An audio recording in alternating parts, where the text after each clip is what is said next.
So why is it that white men always want to talk to me about having more black fathers in the house and begin to lecture me on how black people should not be killing each other?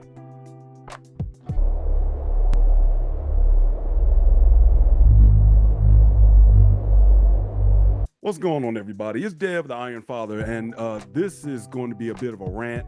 I did not plan to record anything today. I got somewhere to go, and this is just going to be straight up off the cuff. I'm just getting in from PT. Glad you can't smell me. You can only see me.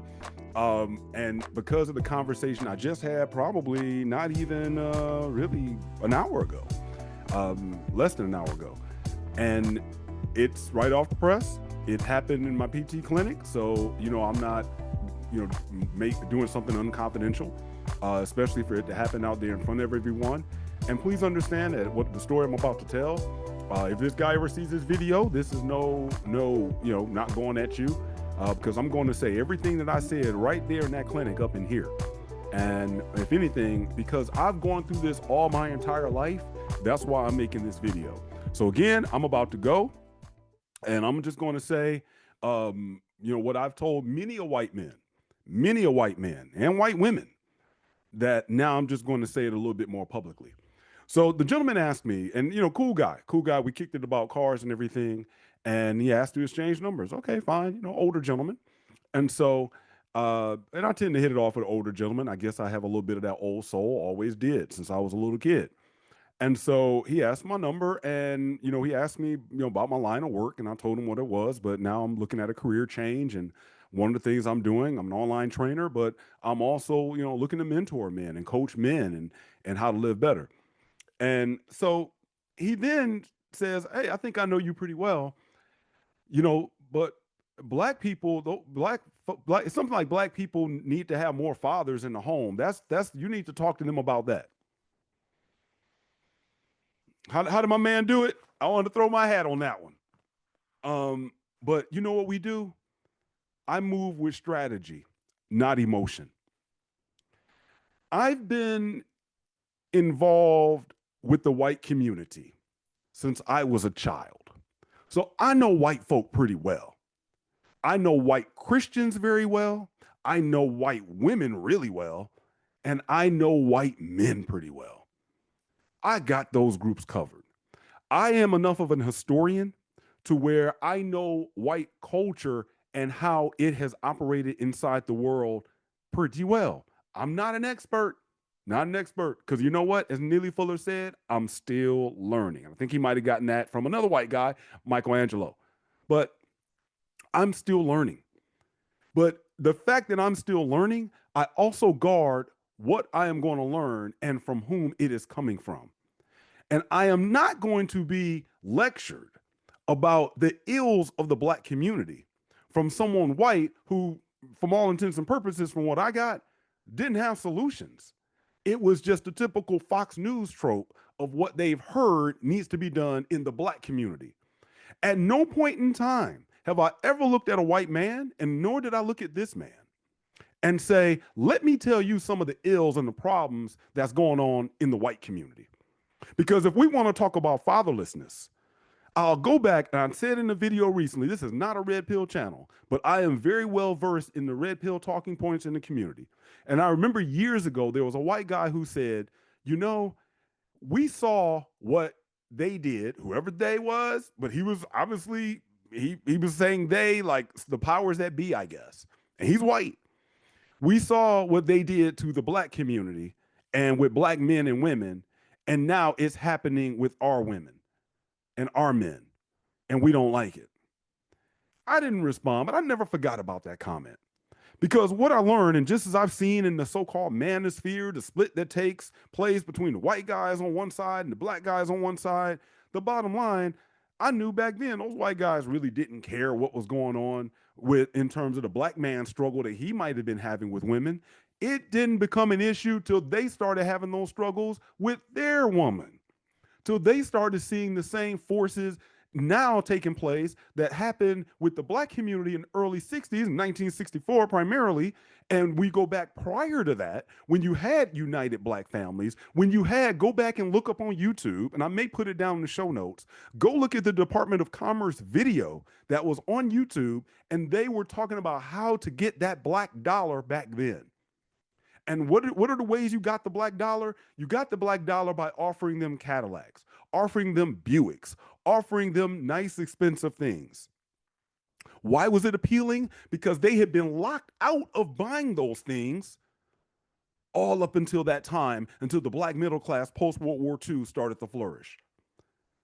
So now we want black folks to get caught up in what, like Chris Rock said, with trinkets. They spinning, they spinning, they spinning. That was even by design. But the black family was intact, and they talked about that.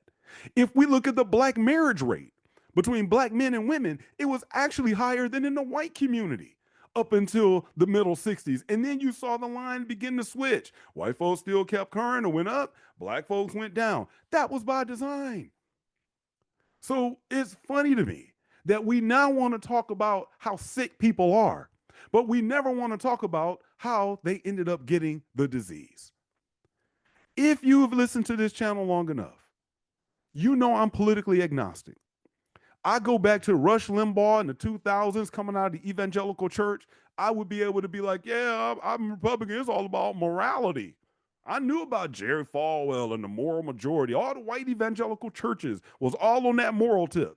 In the meantime, Jimmy Swaggart, Jim Baker, they was getting it in. But you know what? They still held their moral position. I've sinned. And that's no way of saying that they weren't forgiven. But my point was, it's interesting the amount of immorality that was going on there. Then we get to the time, I was a Barack Obama fan. In 2008, it was like, you know what? Okay, now I'm really seeing how things go. That didn't even last long. Because then I looked historically, and once I started digging more into history myself, it became a whole lot more revealing to me that, look, I still say it's the same coin, different sides. So you're not going to get me into the whole political talking point. I listen to Fox News, Charlie Kirk, whoever the new flavor is of the day, talking about the problem in the black community is black fatherlessness. And, you know, and I know the Democrats do the exact same thing, except they act like they care more about it and they just going to throw some more money through social programs. But in the meantime, you ain't going to be banging their daughter either, because they still see you as an N-word. They just liberal about it. So miss me on that. As a man in my mid-50s, I've seen it all. Not all of it, but I've seen a lot of it. As a man that's traveled around the world, and that's what I ended up telling this guy, it's amazing. When I go to England, when I go to Brazil, when I go to the Caribbean, why do I see the same ills impacting the black community that happened in Detroit, that happened in Chicago, that happened in New York, that happened in all the major cities here in the US? So is it the black man in the US that has a problem, or is it the fact of we have a system that was set in place that designed it that way? Now, here's the reason why I ended up attacking the argument from that perspective. Number one, I have no reason, unless I'm talking to a white person and we are really going to have a civil conversation and they are coming with a perspective of understanding history and also being able to say, well, these are some of the solutions that may work. And then let's chop it up. But we're not going to have a conversation about, again, like you telling me on how, you know what, really, the problem is your wife is ugly and, you know, you just kind of be ashamed to be walking around with her. What? Where this coming from? I didn't ask you how my wife looked in the first place. You know, really, I think you should be doing this in your household. I think your household should go this way. I think your household. I didn't ask you what you were doing in your place. As I used to tell people when they would ask me about homeschooling, oh, I could never do that. Well, good, because I didn't ask you to homeschool my kids. Well, maybe I could never send my kids to a government school. Okay, but you didn't hear that from me, because I don't have a right to tell you what you should and should not be doing. So this is, you're having this conversation. Let me go back to that. Even having this with this gentleman, this is what personally I've been going through all my life, whether it was in the white church or even whether it's in the white world with people at work. The same types of discussions end up being drawn out. But I'm going to let you know a little something about the Iron Father. If you're going to have those discussions with me, you better be ready to drop your trowel, let your nuts hang, and let's go for it. And it's not in a combative way. I fight with strategy, not emotion. I'm not gonna be the dude that's all of a sudden gonna do this, and we were gonna go ahead and video. "Oh, what you talking about? And get ready to buck up. Why do I have to? If anything, KRS-One, knowledge reigns supreme. Or for my biblical people, come now, let us reason together, says the Lord. Let's reason about this, sir. Let's talk about this. And as I asked the gentleman, I have no problem talking about fatherlessness in the Black community, but I also want to talk about how it got that way, because unless we talk about how it got that way, then we're always going to stay in this loop. Because again, it's like if you have an illness and we don't understand how that illness got there. Hey, how my COVID folks out there doing? How many jabs y'all got? Y'all on jab 57 now? How many jabs you on now? Because as soon as one strand gets healed up, another strand just happens to appear. It morphs that quickly. It's just, oh, now it's on the scene. And that's exactly what happens with this issue. So that's why I say, let's go ahead and talk about how we got that way. Because if we can talk about that, and this is what I did tell the gentleman, what I've told my kids, and what I tell any man that I'm talking to or in a mentoring situation or I'm speaking into his life, just because a system is set up that way, when you realize where the traps are at, now you do know where to walk and where not to walk. I told him, in Black culture, it is only allowed to be, and this again, Neely Fuller Jr.'s phrase, tacky, trashy, and terroristic. I said, as a Black man who lived in so-called inner city Detroit, but went to a suburban school for high school, it wasn't just the Black community that felt that, well, if I can speak well, then I must not be part of Black culture. Yes, you got that from some kids in the hood, we'll say.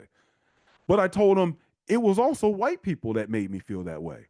Because see, since Devin wasn't Alfonso Rivera going to the parties and dance, those who know me, I still won't dance, especially in front of white folks. I ain't your step and fetch it. I ain't that guy. I'm not that guy. And if you doubt, if the white women want, well, we want to see you dance. Trust me, if you're in bed with me, you know how my hips move. So I ain't got to go ahead and display it like Elvis on the dance floor to show what I can do behind closed doors. But on that note, I also don't have to lead with the BBC. Because again, that's part of being tacky, trashy, and terroristic. You're dealing with a brother that is not one that's going to lead with my genitalia. Shout out to my boy Mark. I always give him credit for this. Black men have to be willing to go ahead and take away the sexual stereotypes about them in order to focus on the humanity of them. As long as even the white women, and they did it when I was in high school with the white girls, and any brother, especially going back in the 80s and 90s, as soon as your white girlfriend told her friends that she was dating you, they all went and asked, so how big is it? And when you get older, it really doesn't change. That white girl, that white woman, she's still some of the first things that white woman is going to tell you. You're not the first Black guy I've dated. Oh, well, your tattoos, colored hair, and piercings didn't give it away. Pro tip for those who know. Why would you tell me that? Am I going to tell you every ethnicity of woman I might have been with? And so it cracks me up because, again, you're talking to a brother. I ain't leading with that. That's not my focus. So again, if we want to deal with Black fatherlessness, we want to deal with Black culture, then let's talk about how your community contributes to that stereotype then. Because you want to accept it when, again, if it's the white woman, when she wants the BBC, she wants to go ahead and dabble in the tacky, trashy terrorist. That's the trashy part of Black culture. When you white guys want me to dance for you and you want me to buck for you, then you want to go ahead and tap in to that trashy part part of the community. When you want to do an insurance job, when you want to do something illegal, when you like the white kids that I remember going to visit some of the colleges in Michigan, and white dudes walking up, hey man, hey bro, you selling anything? You got some. The same dude that's probably be a manager I might interview with for a job 30 years ago loved that terroristic part when he wanted me to do some thug stuff, when he wanted me to sell him some stuff, when he wanted the white girl that was in my car, is she a prostitute? So again, we don't want to talk about, or as I was telling this gentleman, let's talk about how white people feed into that. Let me go another thing he said. Well, just like those people in Chicago, they gotta stop killing each other. Blah, blah, blah, blah. He went down that road. I'm just like, wow, this guy probably watches Fox News or whatever his political bend is all day. Just like I know folks all they watch is CNN and Trump, Trump, Trump, Trump, Trump, Trump, Trump. I get these people all the time. I mean, it's funny because we go through this every single president. So when this guy said that about black people shooting each other, and I said, my mentor in college once said, everybody in Detroit knows Don Massey Cadillac. And she said, the problem is the banks will give you a loan to go buy a Don Massey Cadillac before they'll give you a loan to go buy a HUD house. She said this 20 years ago, 20 plus years ago. The game hasn't changed. The game hasn't changed. And so, again, going back to, as I said, with the Department of Commerce videos in the 50s, when they knew we're going to push these things to black people because they've been locked out of it, now we are at a generation where we actually may, as a community, as a collective, many will hold more value for the Cadillac than they would a home that they could flip and make a profit off of. That's how, again, sins of the past end up affecting people in the future, but you only want to talk about what people are doing in the future. And again, for those who know me, I am more than willing to have the conversation. But again, you better drop trial. We're gonna talk about this. You ain't gonna sit up there and get some sneak attacks. You're not gonna be a sniper and try to say something in public in front of white folk, black folks there, whatever. Try to say something and think you're not gonna get a response from me. Because even if it's right there, I don't care if it's in the gym. And those who really know my past, I don't even care if I'm up in the pulpit with a pastor. If I'm in the middle of a stinking church, let's talk about it. Let's talk about it. Because it always, even I'm going to go down this road for the church people even. It's amazing that so many on the Christian right want to talk about, fatherlessness in the black community and God wants the fathers at home, et cetera, et cetera, et cetera. Who you talking to? You see, my father was right here. See, my dad is still in my life. You can go find videos on my channel with him. Got interviews with my dad. Nearly every single one of my friends, my black friends that I grew up with, their dad was at home. Now, the unfortunate part, that's a topic for another day. Many of them, their fathers passed away due to health concerns. That's why we start with my program, Iron Father, we get your health together first. Because the impact that you can have on your family is determined by your health. You can be the greatest dad in the world, but I want you to be a great dad, and I want to be a great dad into my 60s, 70s, 80s, maybe even 90s. I don't want to be a Terrell Davis. I don't want to be a Gale Sayers and just have a good run. I don't want to be a Derrick Rose. We talk about what could have been. I want to be the man I want to be the Brady guy. I want to be the man playing with longevity as being a great father, impacting my kid's life and any other man that I come in contact with. So that's why we start with health. So the only thing that really ended up separating a lot of my friends from their fathers, it was the fact that their fathers passed away. Not because they decided to be like, Deuce, I'm out of here. I'm going to go be with another family. I got to wonder if this, I know that the Latino community has this stereotype. Let me know down below, some of you brothers in the Latin community, if you've gone through this or heard this.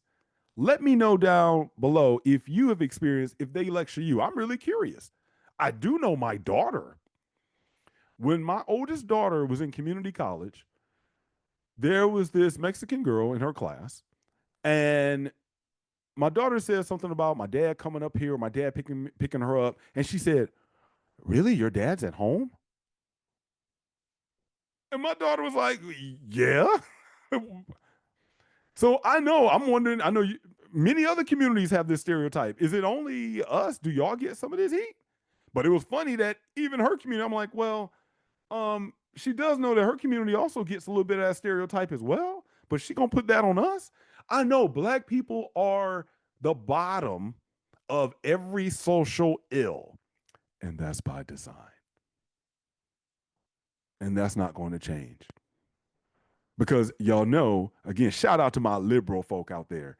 As other groups come in on the back of the so-called civil rights struggle, I hope what some of you black folks are beginning to figure out, you think that the rising tide raises all ships, right?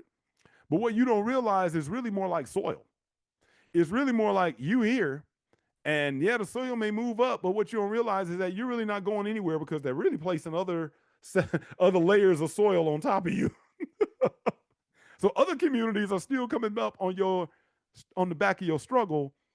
And I hope y'all are intelligent enough to realize that when you're looking back at this George Floyd time in 2020, black men especially, because we're the videos, we're the Trayvon Martin, we're the George Floyds, we're the Mike Browns, etc. Whatever the case is, Philando Castile. And again, I'm not one that says, yeah, fight the police. Because again, Neely Fuller, I teach my children, taught them, you don't fuss, you don't fight, you don't flee. Period. End of discussion. And when Neely Fuller says that, the reason is because there's nothing else you're going to do that's going to work. So I digress. My point is that many of these things are done on the backs of black men. The stereotype, and I know I'm drifting, forgive me here, because like I say, this is coming hot off the dome after this conversation. But lecturing black men on what they should be doing as fathers. My dad was at home. My friends' fathers were at home. You want to know the dads that I remember not being at home? Those were my white friends in school. Those were the white friends that I even went to church with. And it was like, they were like, yeah, my mom and dad are divorced. My mom and dad are divorced. Yeah, this was so and so's house, but they're not together anymore. Now we got to move. Oh, I wasn't familiar with that because in my massive family, we only had one relative that was divorced at that time. So, as a man now that's in his mid 50s, my question is to you, sir, you white gentleman that may be watching this. In a way, what difference does it make if we almost get to the same place? I had a son at 19. We just talked and chopped it up the other day. Have a fantastic relationship. As a matter of fact, you can go find his videos. I just put another video that I did with him recently. Well, I did I put the video up recently that we did 2-3 years ago. You can go find his work, my work with him. I'm still in his life. Even though I never married his mother. I wasn't a deadbeat dad, even though sometimes she might have thought it was that way. Whatever stereotype that somebody looked at me and was like, of course, sure, he has a child out of wedlock. Well, let me ask you something, white father, that's now probably 40, 45, 50, 55, 60. Are you still with your son's mother or have y'all divorced?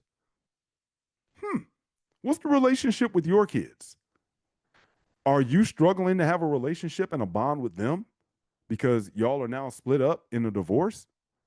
It almost seems like you kind of ended up in the same spot as the brother that ejaculated and evacuated. Or maybe in this case, he didn't evacuate. Because again, that's the stereotype. Don't put me in the category of Pookie and Ray Ray, and I won't put you in the same category as, I don't know, Billy Bob and Chad.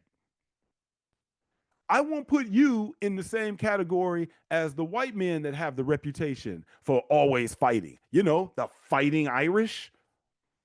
I won't put you in the same category, a reputation of the Hatfield and the McCoys. So if you don't do that to me, how about I don't do that to you? But I understand you're going to do that to me because, again, that's what you've been taught. You've been taught that since you were yay big. You're not going to read the work of Stephanie Kuntz in her book, The Way We Never Were. You're not going to read books on entertainment and on television that even your Leave It to Beaver, Brady Bunch, My Three Sons, Dick Cavett, all of those shows that showed you this nice, tight, wife loving this guy, so-called American family. That wasn't your real existence. Why? Because you know your parents probably got divorced, or you know your mama was banging the milkman. He was grabbing for things when he came through the milk chute in the house. For those who had a house like I did, grew up here with a milk chute. You know what your mama was doing. You know what your daddy was doing. And you know that what you saw on TV, well, that wasn't us. I got one of the most popular videos on my channel was my uncle telling his story about picking cotton. And then all these white folks came in talking, and I was tripping like, man, my uncle was picking cotton that long? But all these white folks, and I'm grateful for the people that came in there with the right tone and attitude and perspective, instead of the ones that just wanted to act like I was race baiting. The ones that came in there and said, you know, we pick cotton too. And as I did make on a few comments, this just goes to show that you are also a victim of somebody that tells you all white folks are doing good.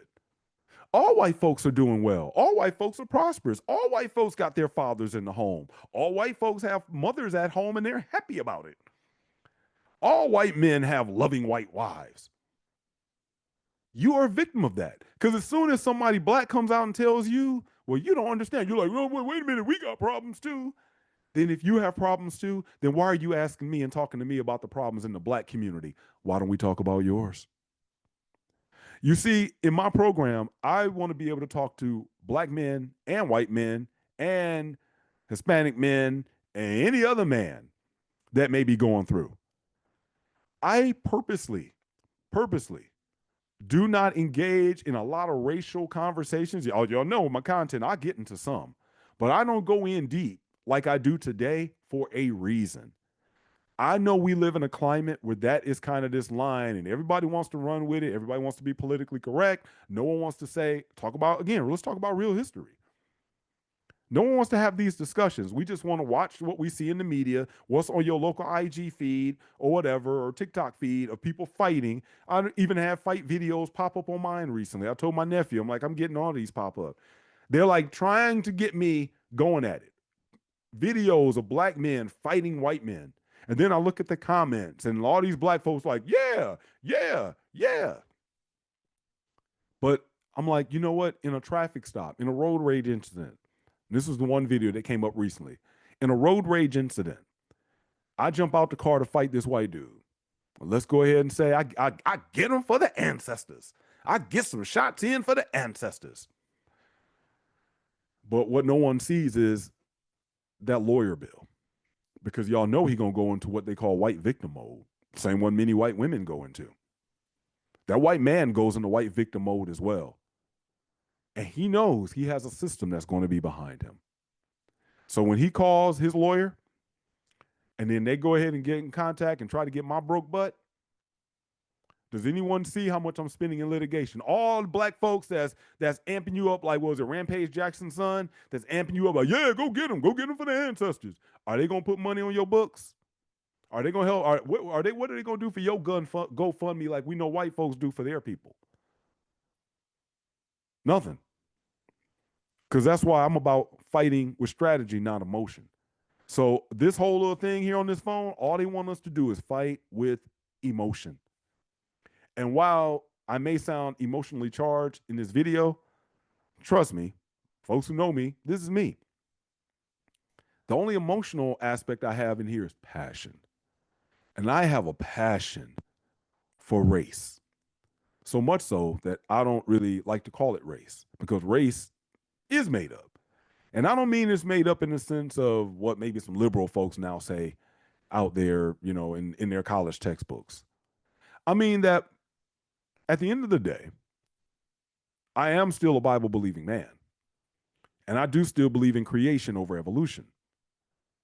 because I know your evolution changes. At one time, 100 years ago, you said that I was a criminal and trust the science, right? We talk about trust the science. The science said that my skull was larger, my brain was smaller, and that and because of my penis size, then I again, which again, many black men have no problem feeding into the gorilla aspect. Shout out to LeBron James and that cover he did that one time with, I think, Giselle Bunchkin.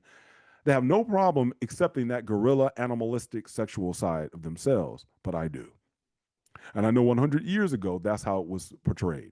If anyone ever go watches the King, go watch King Kong. You'll be blown away. Like, wow, this is what they really. I see so many overt images that relate to black folks without saying black people.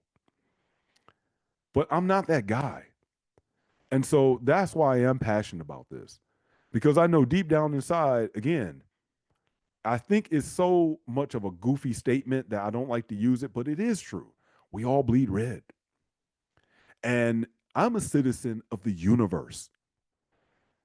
As a man, I don't care if for those of you who may be, panentheistic and maybe say we're all part of God, or we're all part of nature, or pantheistic and hey, I think it is we all have God in us or something like that. Or for those of you in the Christian community or whatever other religion that may be on the creation side. The creator made us with different melanin for different reasons. But it was people that divided that up.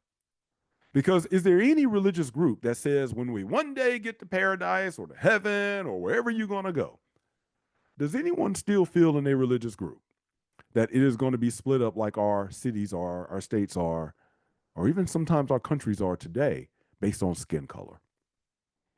That's why I say race is a social construct. Because even those who believe in some form of afterlife, I've never heard a group say, yeah, we believe it's going to be split there as well. Now, I don't know, maybe LDS does. I had a guy at a men's meeting last night talk about, the fact that, in the LDS community, when blacks were allowed to now join the priesthood and how taxes played a role into that the government kind of forced that. Well, maybe they do still believe I'm under the curse of Ham. But you know what? It's a lot of black Christians that still believe that as well. Why? Because it was taught to them. And when it's taught to them that way, when you teach black people that they are cursed, that their skin is a curse, I don't have hair, but that their hair is a curse. Now you begin to wonder why when some black men, when they produce something that looks like them, they call it ugly. And they think that it has less value. Because when that black man looks at himself in the mirror, he sees a man that doesn't have as much value. The white man's ice is colder than him. I could really go down this road with black women, but go to their channels. Let them talk about it. The image issues that they have when they look in the mirror. Even in the midst, as they go buy hair from someone that's more of a European texture or Indian texture. They will buy East Indian. They'll buy that hair all because of what they see when they look in the mirror. Isn't it insane?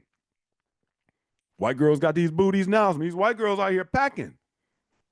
So what do black women do? They go get BBLs. When they used to have the market on it like the 2 Live crew back in the late 80s. You want to see some black tail? That you like, whoa. But even that black woman was buying into the trashy aspect of the culture. Because if she was going to be a professional, there aren't very many Whitney Houstons out there. We know that Clive Davis changed Whitney Houston's image because Whitney Houston was a very, let's just say, enjoying the tacky, trashy, and terroristic aspects of black culture. But they had to clean her up to the market that they wanted her to reach. We don't have those people put up before the black community. Because if I was in hip hop, shout out to, I think Too Short said this one time, when he was making all those pimp songs, yeah, they wanted to keep him on that. But then when he made something a little bit more conscious, like The Ghetto, all of a sudden the record company was like, no, we want you to go back to making more of those pimp sexual songs that you were making. So many other artists had this story. We don't own record companies. I mean, Suge Knight did at one time, but overall, we don't own those. Somebody else in control of the image that we see. Somebody else. I did my videos on Furious Styles, on James Evans, Norman Lear's impact of what he put before our eyes in the 70s. He wanted black people watching that show to have an image. So I didn't think about this. And if it comes up, because I'm sure the guy might reach out and we're going to talk. You want to talk about why you got some black fatherless homes? Let's go back into the 70s with Norman Lear. Let's go back before that when you had Diane Carroll's, the very first black sitcom, wanted to have a black single mother on there. So if y'all want to really get into this discussion about why we have so many single black mothers raising their homes, my question is, why didn't you put intact together black families on television in the 60s, the 70s, really did have it openly like celebrated, we'll say, until the Huxtables in the 80s. Why didn't you put that on then? Because again, when the house I was growing up and all my friends, we had a black father in. That's why Good Times resonated with me. What's happening didn't resonate with me that much. It would when I would be the single dad. But even on What's Happening, I got my check out my clip on Thalamus Rasalala on even the great role he played that I'm not here with my kids, but I want to be in their life. So even he wasn't I don't know where that daddy at. I don't know where he at. Again, that's a stereotype. So if you don't stereotype me by what Pookie and Ray Ray are doing, then again, I will try not to stereotype you. So as what was that thing called, Dear White People? I'm gonna say Dear White Man. How about you don't stereotype me on what Pookie and Ray Ray are doing and the violence they're doing, and I won't stereotype you. Y'all know what I'm talking about. Hey, how about, hey, for the white women out there, how about you don't stereotype me with the BBC? Because, you know, you think that's all that a brother got coming. Because, no pun intended, I got something up here that I'm bringing to the table, baby. Because at one point in time, as I get older, what's down there may not work. So, but what's up here, as long as I don't have dementia, this is going to still work. Because the value I bring in leading you in a relationship ain't from down there. Because it's always going to be somebody out there bigger that you're going to be chasing. But when I got you between your ears, because of what's between my ears, that's where my value lies. And that's what I focus on. But how about you don't stereotype me that that's all you looking for, and I won't stereotype about you, gawk, gawk, Becky. A lot of you black women know what I'm talking about, because as soon as you see a black dude with a white chick, it used to be like, oh, the reason he with her is because she, and that's all because of all the freaky stuff she done.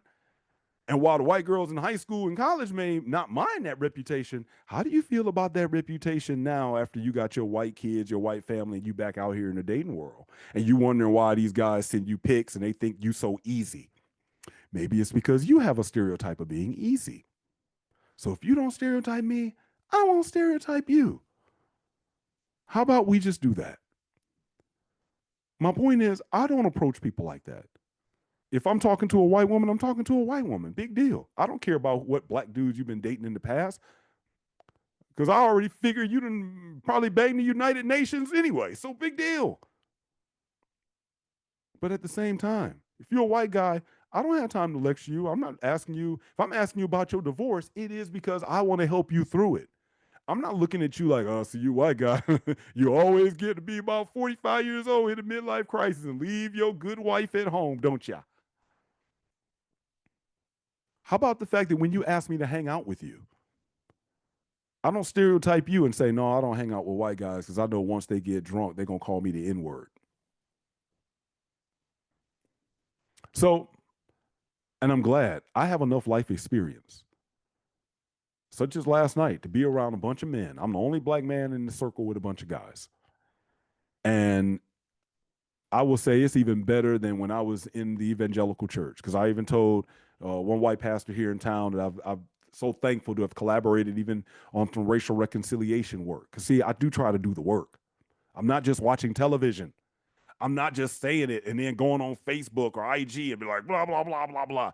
I try to do the work and to have the conversations. And so it was cool to be in a circle of men that I had never even met before, except for one guy. And looking at all these dudes, none of them looking like me. But watching the circle of men just be open, honest, and transparent, something that I never saw in the evangelical world, in the church world. You know, because y'all may go ahead and talk about your prawn usage, but you really ain't gonna tell what's going on in your household. You know, because that wouldn't be Holy Ghost sanctified, spirit filled, and you ain't gonna admit those weaknesses. Most men aren't, especially you white men. And as I always say, hey, if you want to help the black community, and my young nephew even agreed with this, because I think he's seen at a very young age. I said, I've learned that white men will be far more apt to tell me about what's going on in their bedroom than they are to tell me how to make money. Most of them aren't. Not saying all, but most of them aren't telling that aspect of the game. But they'll tell me what's going on with their wife. Why? Because they already are in their minds giving me the BBC stereotype. They probably want me to be a bull or something for them. And I'm talking, these were days when I was even in the church. So it's always that fascinates me. Because again, I'll keep it open, y'all. Iron Father's gonna keep it all open and honest. Let's talk about it. If you want to talk about it, leave it in the comment section below. Sorry for the rant. I know I kind of went all over the place, but this was hot off the press. Again, it's not about being emotional. I'm passionate about this though. And as I ended up leaving the conversation with this gentleman, because as I started pushing back, and he saw I wasn't going to be like, yes, sir. Yes, sir. I'm gonna tell. I'm gonna tell them black people, sir. I'm gonna let them know. I guess he thought I was what? Some of these other YouTubers out there or something that he probably might check out. Not gonna name any names. Who knows? I might end up connecting with the guys one day, and they want to have a conversation. I'm more than open to having it. But as I was telling him, you're talking to a man that's traveled around the world. I've seen the ills. And he said, well, we got to make this country, we got to do it to make this country better. I said, I'm trying to leave this country. What obligation do I have to make this country better? I'm a citizen of the world. While I appreciate the United States, yes, indeed. And I am so thankful for my family members that put their lives on the line to defend many of the liberties that I enjoy right now. But I also understand that I am a citizen of the world. And being a man that's a citizen of the entire world, I have the right to go wherever I want for a peaceful existence. And at 55, I'm giving up thinking that it's ever going to be here. Why? Because of the conversation I was just having with him. Obviously, people in the U.S. think the power structures in the U.S. say we're citizens of the world. Why? Because are we out of Iraq? Are we out of the other country? Don't we still have a serious presence in Japan, Germany, places that we fought when my parents were just being born? Why? Because they went over there, and for whatever reason, I'm not going to make a judgment on good or bad. I'm just saying. But we don't go in a place, take it over, and then be like, all right, y'all, peace. We done. We never coming back. No, we still got something to do in the business of that country. And people live there. People take wives there. No different again in my religious community and others in history that realize when a nation goes in, what do? They take your wife and they produce children and they begin to take over the ideology of the land. Same thing happens today. So let's not talk about even the violence that black people commit when the very culture that we are part of, they love violence. And every movie we're about to see as we enter into the Halloween season points that out. Every movie that I saw growing up, whether it was a Terminator, whether it was Rambo, no matter what, points that out. They love violence. So again, if you want to talk about it, and he did mention the guns in Chicago. Oh, the things and people in Chicago. I said, well, again, who's putting them in there? I'll take it back to what Neely Fuller said. Here it is, there are some areas in Africa, because again, Africa is a continent, and many areas in Africa are popping. But there are areas in Africa right now where, and the words that he used, there is a young kid walking around with sandals on and doesn't know where his next meal is going to come from, but he has a rifle in his hand. Who made sure that he has a rifle in his hand but not have running drinking water or food? That's not a choice he made. But see, people don't want to have that discussion. Lastly, again, because I don't want somebody thinking I'm some liberal, Democrat, whatever, that's what Iron Father is all about. It is about men making the moral choice for them as well. Just as I had a choice on whether I wanted to be in my son's life or not. Because again, even for all the people that say, well, that's because these black men are out here making babies. Well, my question is, I went to a high school. I know that those white girls were getting it in and then going to chapel. I know the white dudes that were getting it in and then throwing their hands up, worshiping, going to chapel. So don't you tell me, unless we got some stats showing that the average black male loses his virginity at such and such age, and the average white male he didn't lose his, so he was 24 and married. Miss me on that. Miss me on that. Because when we were that age, correct me if I'm wrong, Revenge of the Nerds had a bunch of white people in it. Porky's had a bunch of white people in it. Hard Bodies had a bunch of white people in it. Fast Times at Ridgemont High had a bunch of white people in it, except for Forrest Whitaker. My point is, all of those were highly sexually charged movies that were presented to our eyes in the 80s.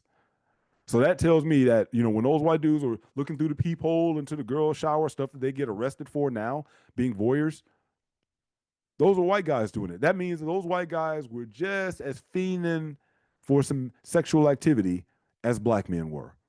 Just because they made sure that those young girls either didn't get pregnant because mama took them to the birth control clinic or took them to the other clinic to solve the problem, doesn't mean in the black community they might not have just done the exact same thing. Because this could be a whole other show. I'll do this on another date. The fact that black people oftentimes don't even talk about, they are so ashamed to have those conversations about their bodies with their kids in the first place. And again, that's a conversation I'm more than willing to have because it does lead to teenage pregnancy. It does lead to a lot of ignorance. So I'm willing to have the conversation. But always understand, I'm also never going to just say, oh, it's the system's problem. Both things can exist at the same time and be true. Let me repeat this. It doesn't have to be, why don't the black people do this? Or why don't the white people do this? Both things can appear at the same time and both things be true because both things need to be done. So as I told my kids, all of this is nothing but a landmine. And what you need to do, my job is to show you where the landmines are at so you don't injure yourself. That's the goal. That was my goal as a father. That's my goal as Iron Father talking to you. Let me help you show you where some of the landmines are at. I don't know where they all are. I'm still trying to dodge and duck some of them myself. But you ain't going to put all of this on the black fathers in the black community. Because let me tell you, that's a stereotype. And that's not a true stereotype. Because black men, as Dr. Tiasan Johnson points out in his research all the time, we do the most with the least. We do the most not getting all the grants and scholarships because we're not a black woman. We do very well in terms of our income, despite not having all the college education and degrees that many other ethnic groups are coming out with. But yet we still doing it. And I'm so proud of my brothers that's doing it. I'm so proud of my young brothers that may have even had kids out of wedlock, but you stay. You stay. You pay your child support. You see your kids. You raise your kids. But white men, are you on Reddit? Are you on a post talking about, I don't see my kid because that bee won't let me and blah, blah, blah, blah, blah. I haven't seen my kids in 3 years. Then we need to talk about the fatherlessness in the white community because your kids still need a dad, regardless of the reason. Although, as I said in my David Goggins show, I do understand. The same problems you're having, we're having. It's impacting you now. And instead of that is a finger pointing blame still because of all the garbage you see on your social media and television and media and on the news. If anything, why don't us men start coming together? Why don't we as men start saying, we kind of being flim-flammed and bamboozled because we now have a generation of men that don't know how to be men, period. Which means that it's going to be a whole lot of the young white men that may be active out here getting some skins. The only reason the single mother pregnancy rate isn't off the chart is because they aren't sleeping with anyone. 18 to 35 is not. They're choosing to go sit this out and look at the magic genie and fire up whatever they fantasy desires and probably hold out till the AI bots come in. But it's not because they're more moral. It's not because they got white Jesus. It's because they are looking at a system that's broken, and they would rather do that than engage with a woman. Sounds like you all are having many of the same problems that black men are having. Do you want to talk about it? We can. Come on my show. Let's discuss it. So, all right, that's it. Again, sorry for the ramble, but instead of just saying it and talking about it, well, I'm going to put it on out here. Let me know what you think in the comments below. I do a horrible job promoting my podcast. I do have a podcast. I take a lot of YouTube videos. I know they can be long and it's easier. I was talking to a gentleman yesterday. He said, "Hey, I can actually listen, while I'm driving." So I was like, "Yeah." So I sent him the podcast. A lot of old episodes back when I was the Black Prospector up in there before I changed it to Iron Father. But the main reason I changed it to Iron Father is because this is now part of a collective. The Black Prospector was just me going through my recalibration stage of a divorce and my life changing. It was all about me searching for gold. But now the Iron Father is about helping you recalibrate, restore, and thrive. But men, understand, I'm going through it with you. It felt rather cathartic, strange, but also relieving to talk with a bunch of men last night. And here they're going through the same struggles as well.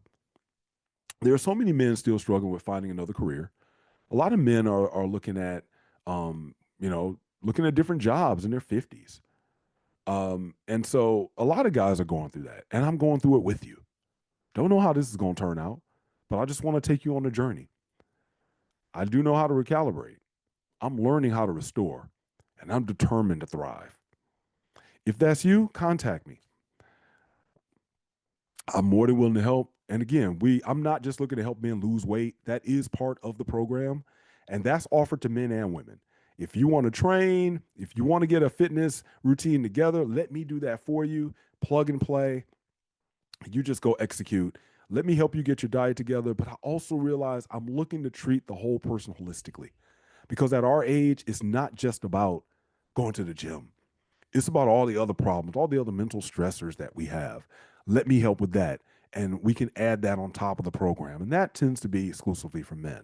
But I am going to be opening up doing some work for women in the future as well. But certainly the online training, men and women, hit me up. Let me know. I can help with that for sure. Email me, joinironfather@gmail.com. You can also look down in the description box below, and you'll also see a link to the podcast, so you can catch up on some of the past episodes. And I'm going to end this here. Got a little tickle in my throat. Been talking too long. And I'm just going to summarize it here. Don't come here talking about the problems that black men have unless you're going to come with solutions. And your solutions better be based on knowledge and better be based on wisdom. It better not be based on what the latest white talking head is. It better not be based on the garbage that you've learned in church all those years. Because we're going to talk about your segregated seminaries. That if you want to know why the black church is in some of the cases that they're in and why they call it cemeteries, not seminaries, it's because they weren't taught to value good type biblical theology. Shout out to those who understand with looking at Vodi Balcom. The reason that, Vodi Balcom just passed recently, and the reason why he resonated so much with me is because he was a teacher where so much of the black tradition was out of preaching. But yet the brother ended up taught like a college professor from the pulpit. The reason why a lot of black preachers hoop and holler, spit, and everything else is because that's what they had to do. They weren't allowed to go to seminaries. That was by design. Even the white Jesus, what the white Jesus say? We gotta segregate these seminaries. I asked somebody recently, for those who believe in the story of Nat Turner, and I do. I know. Shout out to Dan Calloway, who does not believe it, at least to the degree that it's been taught to us. But I asked someone, how come we don't have churches named after Nat Turner? How come white churches aren't called the Nat Turner Church? Because everything I taught, they all rah, shish, boom, bah. They all armed up right now in their congregations. If somebody come in here to do us some harm, we gonna do, and they all applaud it. I watched some of the YouTube channels that talk about church defense. So I'm not saying anything bad about that. I am a 2A guy all the way. But I noticed that there's a spirit of retaliation in the white church. Spirit of retaliation. It's not a spirit of forgiveness. Thus saith the Lord. Why don't you forgive?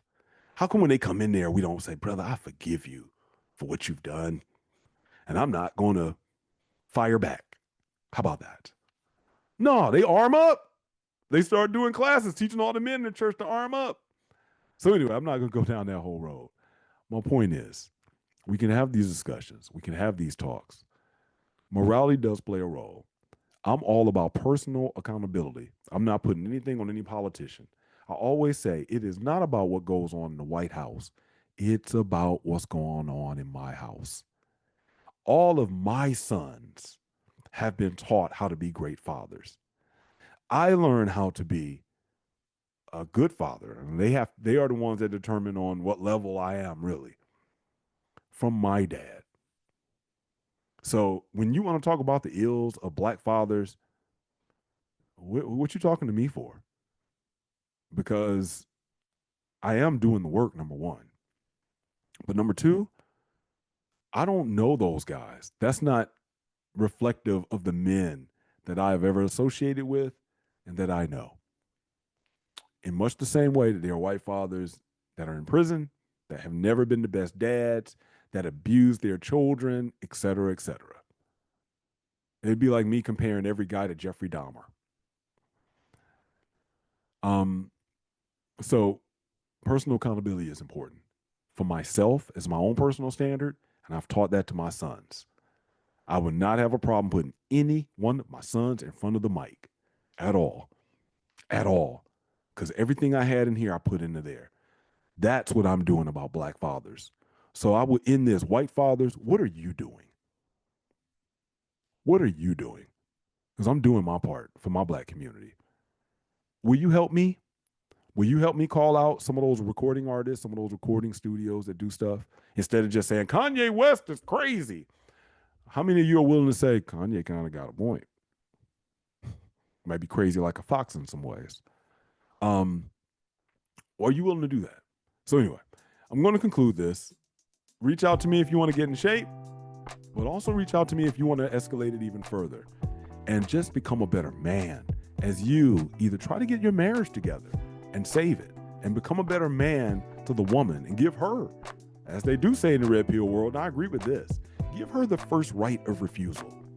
Let me help you become that better guy in any way that I can, because I'm still learning. And then for those of you who are rebuilding and recovering, we can work on that as well, in addition to your fitness. Contact me. Everything's down in the description box. Until next time, y'all. Thank you for hanging in there if you made it this far. And let me know what you think in the comments below and maybe pass this to others. I hope you all have a spectacular time until the next video. Be safe out there. Peace.